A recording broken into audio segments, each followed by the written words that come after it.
Salam, salam damai sejahtera di mana di pada pagi hari ini kita masih bisa tatap muka.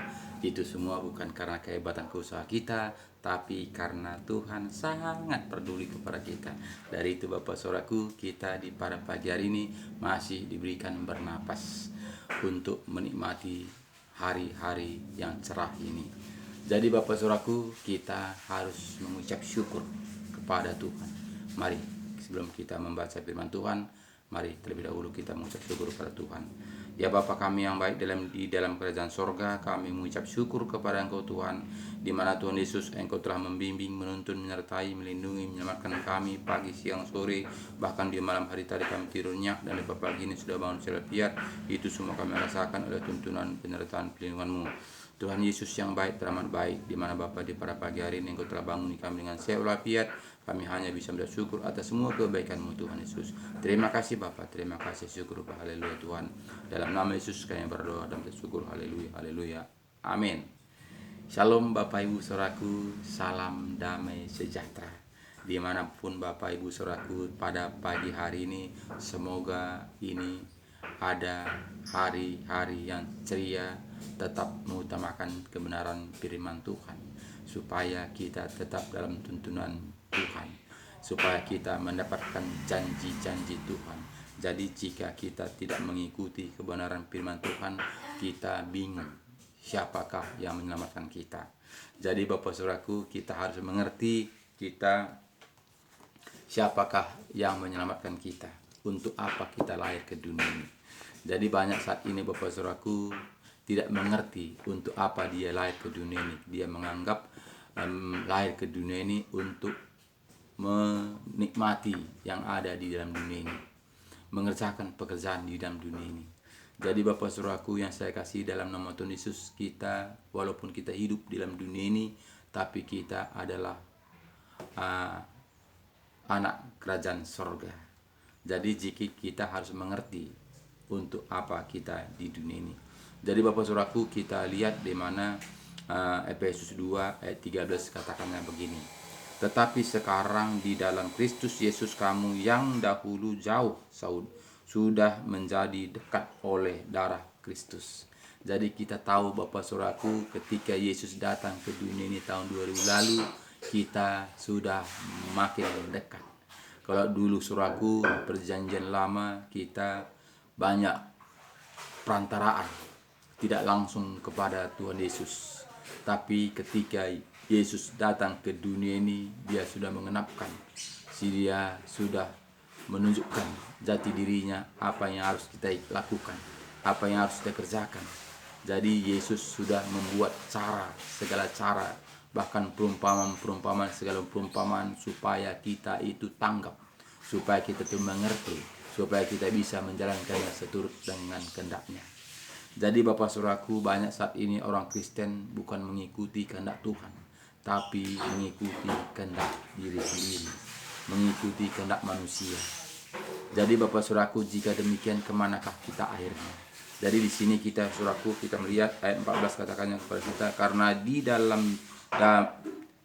ulangi ayat 14, karena dialah damai sejahtera kita yang telah mempersatukan kedua pihak dan yang telah merubuhkan tembok pemisah, yaitu perseteruan.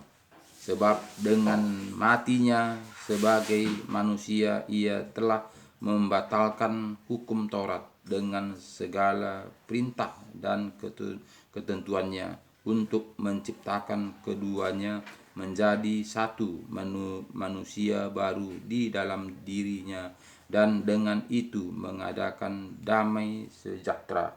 Jadi Bapak Saudaraku, kedatangan Yesus ke dunia ini untuk menggenapi firman-Nya. Karena dulunya sebelum Yesus datang ke dunia ini, sukar kali manusia mendapatkan kehidupan yang kekal, karena ada syarat-syarat, ada perintah-perintah, ada hukum Taurat, ada harus yang kita usahakan. Jadi ketika Yesus datang ke dunia ini, kita sudah dipergampang, oleh darahnya kita sudah ditebus. Jadi di sini kita melihat ayat 18 mengatakan kepada kita tadi, sebab dengan matinya sebagai manusia ia telah membatalkan hukum Taurat dengan segala perintah dan ketentuannya. Jadi sudah dibatalkan hukum itu. Jadi hukum dulu hukum maut, gigi ganti gigi, mata ganti mata. Tapi saat ini diberikan kita oleh karena kasih karunia. Jadi kita bukan lagi mata ganti mata. Dulu tangan kita yang berbuat dosa, tangan kita dipenggal. Kaki kita berbuat dosa, kaki kita dipenggal. Mata kita yang berbuat dosa, mata kita dicungkil. Itu dulu.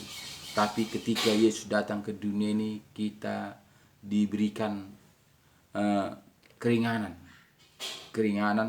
oleh darah Yesus. Jadi di sini kita melihat, sebab dengan matinya sebagai manusia ia telah membatalkan hukum Taurat dengan segala perintah dan ketentuannya, untuk menciptakan keduanya menjadi satu manusia baru di dalam dirinya, dan dengan itu mengadakan damai sejahtera. Jadi Bapak Saudaraku, Yesus sudah menunjukkan apa yang harus kita lakukan. Apa yang kita lakukan itu taat dan setia melakukan seturut dan kehendak Tuhan. Jadi tidak lagi kita mengikuti apa yang diajarkan nabi-nabi, tapi kita diajarkan oleh Yesus.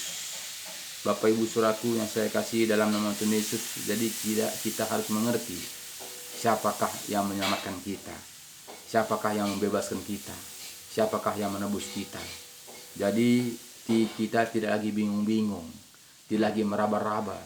Karena apa? Karena Yesus mengatakan, Yohanes 14 ayat 6 mengatakan, akulah jalan, satu pun tidak sampai kepada Bapa kalau tidak melalui aku. Jadi kita sudah terang, sudah menjadi anak terang, karena Yesus sudah menerangi di mana Yesus sudah datang ke dunia ini. Dan di sini ayat 6 mengatakan kepada kita, dan untuk memperdamaikan keduanya di dalam satu tubuh dengan Allah oleh salib, dan dengan melenyapkan perseteruan pada salib itu, ia datang dan memberitakan damai sejahtera kepada kamu yang jauh, dan damai sejahtera kepada mereka yang dekat. Karena oleh Dia kita kedua pihak dalam satu roh beroleh jalan masuk kepada Bapa. Demikianlah kamu bukan lagi orang asing dan pendatang, melainkan kamu sewarga dari orang-orang kudus dan anggota-anggota keluarga Allah, yang dibangun di atas dasar para rasul dan para nabi, dengan Kristus Yesus sebagai batu penjuru. Di dalam Dia tumbuh seluruh bangunan rapi, tersusun menjadi bait Allah yang kudus di dalam tubuh Tuhan. Di dalam Dia kamu juga turut dibangunkan menjadi tempat kediaman Allah di dalam roh. Jadi Bapak Saudaraku yang saya kasih di dalam nama Tuhan Yesus, sudah digenapi firman-Nya. Jadi kita sudah dipersatukan oleh darahnya Yesus, oleh roh kita dibangkitkan, di mana kita melihat Yesus sudah mengatakan, aku akan pergi ke rumah Bapa, dan aku akan memberikan roh penolong kepadamu. Jadi Bapak Saudaraku, saat ini kita tahu Yesus sudah naik ke sorga, untuk menyediakan tempat bagi kita. Jadi itu kita diberikan roh penolong. Roh penolong itulah yang menuntun, membimbing, menyertai kita. Jadi tidak dengan akal kita, dengan pikiran kita, dengan logika kita, tapi roh Tuhan yang berkata-kata dalam hati kita. Jadi kita harus penuh dengan Roh Kudus, harus penuh dengan tuntunan Roh Kudus, supaya kita mengerti jalan-jalannya Tuhan. Jadi jika kita tidak penuh dengan Roh Kudus, sehingga yang bekerja adalah kepintaran kita, yang bekerja adalah logika kita, yang bekerja adalah akal kita. Jadi Bapak Saudaraku, marilah kembali kepada Alkitab. lakukan, taat dan setia, undang Roh Kudus masuk dalam hati kita, sehingga Roh Kuduslah yang membukakan rahasia firman-Nya kepada kita, sehingga kita tidak menduga-duga, tidak merekayasa, tapi betul-betul kita melakukan firman seturut dengan kehendak Tuhan. Jadi Bapak Saudaraku yang saya kasih dalam nama Tuhan Yesus, banyak saat ini orang Kristen pada saat ini melakukan seturut kehendak manusia, bukan seturut dengan kehendak Tuhan. Bahkan kita tahu banyak saat ini orang Kristen tidak mau membaca Alkitab. Tidak ada kesempatan untuk membaca Alkitab. Bagaimana kita tahu bagaimana Tuhan berbicara ke dalam hati kita jika kita tidak membaca firman-Nya? Jadi dari firman-Nya lah Tuhan itu akan berbicara ke dalam diri kita. Kita akan dibukakan rahasia kepada firman-Nya. Jadi Bapak Saudaraku, jika kita tidak kembali kepada firman Tuhan, kita mengatakan kita anak Tuhan, itu masih bisa dipertanyakan. Dari mana kita mengetahui bahwa kita itu anak Tuhan? Apa dasarnya? Apakah dasarnya perkataan manusia? Apakah dasarnya firman Tuhan? Tetap semangat, andalkan Tuhan, kembalilah kepada firman Tuhan, supaya kita benar-benar memastikan kita sudah di dalam Tuhan. Tidak hanya ikut-ikutan saja, tidak hanya dengar-dengaran saja, tapi betul-betul kita menjadi pelaku firman seturut dengan kehendak Tuhan. Terima kasih banyak, Tuhan Yesus memberkati kita. Shalom.